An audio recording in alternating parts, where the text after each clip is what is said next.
नमस्कार, स्वागत है आप सभी का। मैं हूं हिमांशु और आप देख रहे हैं हलचल इंडिया। बेबाक खबर तेज असर। आइए नजर डालते हैं आज की खबरों पर। सहारनपुर के घंटाघर स्थित जेबी परिसर में सोमवार को दुकानदारों ने सांकेतिक धरना प्रदर्शन करते हुए अपनी मांगों को प्रशासन और मार्केट मालिकों के सामने रखा। धरने का नेतृत्व मार्केट एसोसिएशन के पदाधिकारियों ने किया। दुकानदारों का कहना है कि वे पिछले 15 से 35 वर्षों से परिसर में किराएदार के रूप में कारोबार कर रहे हैं और अब अचानक बढ़ाए गए किराए से परेशान है। एसोसिएशन के महामंत्री सचिन खुराना ने बताया कि मार्केट मालिक आलोक मित्तल के साथ वर्षों से उनका संबंध सामान्य और सौहार्दपूर्ण रहा है। वर्ष 2021 में किराएदारी कानून में संशोधन होने के बाद किराया वृद्धि को लेकर वार्ता शुरू हुई थी। कई दौर की बातचीत के बावजूद सहमति नहीं बन सकी, जिसके बाद कुछ दुकानदारों को नोटिस भी भेजे गए। मामला एडीएम ई के न्यायालय में पहुंचा, जहां करीब 2 साल तक सुनवाई चली। कोर्ट ने आदेश दिया कि हर साल 7% किराया वृद्धि की जाएगी। दुकानदारों का कहना है कि वे कोर्ट के फैसले के अनुसार किराया बढ़ाने को तैयार थे और बढ़ा हुआ किराया जमा भी कराया गया, लेकिन मार्केट मालिक इस फैसले से संतुष्ट नहीं हुए। उन्होंने जिला न्यायालय में अपील दायर कर दी। करीब 1 साल तक चले मामले में 12 मार्च को फैसला आया, जिसके बाद किराए में काफी अधिक बढ़ोतरी की गई है। धरने पर बैठे दुकानदारों ने कहा कि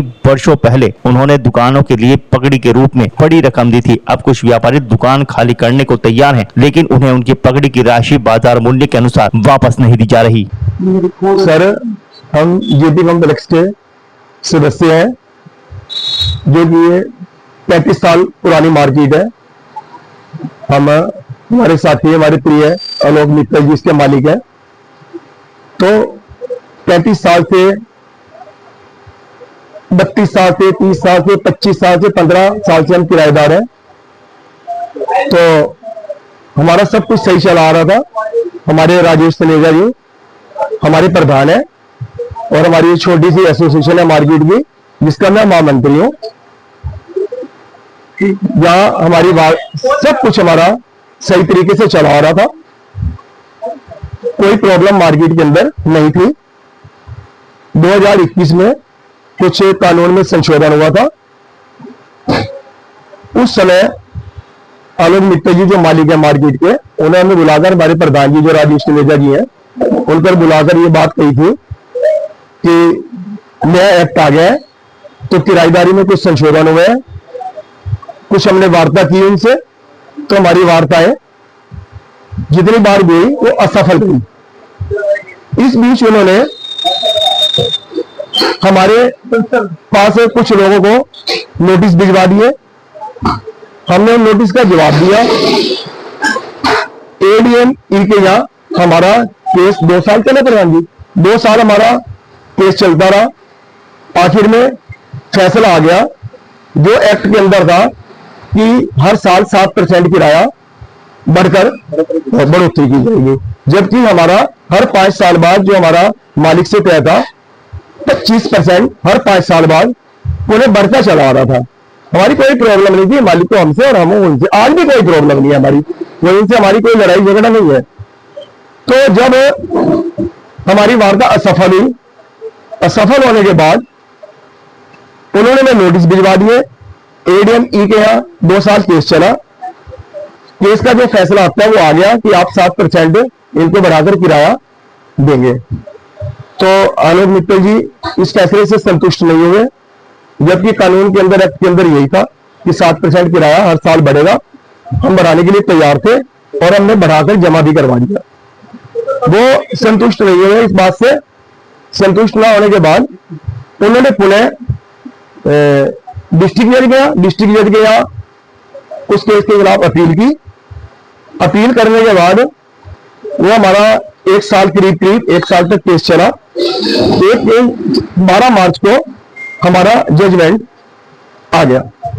हमारा करीब किराया यहाँ पर सभी दुकानदारों का, क्योंकि हमने जैसे मैंने अभी कहा था मीटिंग के बीच में भी 35 साल 30 साल 32 साल 25 साल 15 साल 10 साल पहले हमने पगड़ियों के रूप में इनको पैसा दिया हुआ है।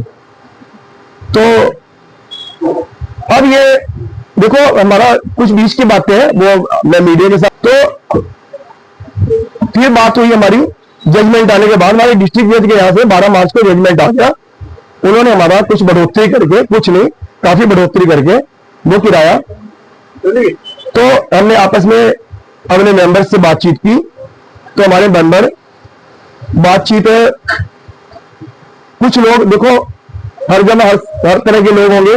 कुछ लोग फैसला मानने को तैयार थे, कुछ नहीं थे, कुछ लोग हाईकोर्ट जाने के लिए तैयार थे, कुछ लोग यहीं पर वार्ता करने के लिए तैयार है। तो हमारे राजेश प्रधान हमारे पास ही बैठे हुए जो इन्होंने पूरी कोशिश की, फिर बातचीत की, फिर वार्ता की, वो वार्ता भी हमारी असफल रही। क्या सोचा था आपने? क्या है? अब आज हमारा जो धरना देने का या ये सांकेतिक धरना ये यही था कि हम आलोक मित्तल जी को ये बात समझा पाए कि भैया हमने पगड़ी के रूप में आपको पैसा दिया हुआ है, या तो आप जिस हिसाब से आप किराया लेना चाहते हो नए किराएदार से, हमें कोई एतराज नहीं है। आपके पास 15-20 दुकानें खाली पड़ी हैं, आप उनको किसी भी एग्रीमेंट पे, किसी भी रेट पे, किसी भी रेंट पे आप दो, हमें कोई एतराज नहीं है। हम 30, 32, 25 साल पुराने किराएदार हैं, तो हम आप भी आज के साथ हैं, हम आपकी बातें मानने को तैयार हैं। कुछ बातें हमारी हैं, वो ये है कि जो हमने आपको पगड़ी का पैसा दिया हुआ है, कुछ लोग हमारे भाई यहाँ से 4 साल से जाने के लिए तैयार है, उनको जरूरत नहीं है दुकान की, तो अब उनको देखो ना तो पैसा दिया जा रहा है, ना पगड़ी के पैसे वापस दिए जा रहे हैं, ना ली जा रही है, ना वापस दी जा रही है। तो आज हमारा धरने का मतलब यही था कि भैया जो यहाँ से जाना चाहता है उनके हाथ पगड़ी के रूप में जो हमारे से जो तय है, जो हमारे से तय है मार्केट वैल्यू के हिसाब से, आप उन्हें पैसा दीजिए। पैसा देने के बाद उनको यहाँ से फारिग करिए। जो किराएदार यहाँ पे रहना चाहते हैं, जो अपना कारोबार कर रहे हैं, आप उन्हें कारोबार इज्जत से, शान से और बिना किसी कलह से आप उन्हें करने दें। आप भी खुश रहो और उनको भी खुश रहने दो। और हमारे बीच यही प्रधान जी तो मेरे पास ही बैठे हुए हैं, और हमारे मार्केट के जो सबसे पुराने साथी, सीजन यही होगा कि हमारी कल वार्ता हुई थी मालिक से, तो किसी कारण से वो वार्ता बीच में छूट गई थी, आगे आपकी तो हमारी वार्ता कल होगी। फिर मांगे पूरी नहीं होगी, आगे क्या रहेगा? जो हमारी मांगे पूरी नहीं होगी तो हम तो ऐसा कुछ नहीं कहेंगे। हमारी कोई आशा करते हैं कि हमारी वार्ता सफल होगी। जितनी वार्ता हुई है कल हमारी, वो सफल थी। वो तो बीच में छोड़ने का कुछ कारण था, घरेलू कारण था, तो हम बीच में छोड़ कर आ गए थे। तो वो हमारी वार्ता कल फिर होगी। तो हम आशा करते हैं, ईश्वर से प्रार्थना करेंगे कि वो वार्ता सफल हो, और वो इस जो अभी नहीं जो चला रहे हैं वो समाप्त होगा। वो समाप्त होने के बाद जैसे भी होगा हम आपको अवगत करा देंगे और अपने मार्केट के सदस्यों को भी अवगत करा देंगे। लेकिन हम आशा तो चला है आपसे विदा लेने का। कल फिर होंगे हाजिर कुछ नई और ताज़ा खबरों के साथ। तब तक के लिए दीजिए हमें इजाजत। नमस्कार। हमारे YouTube और Facebook चैनल को फॉलो और सब्सक्राइब करना ना भूलें।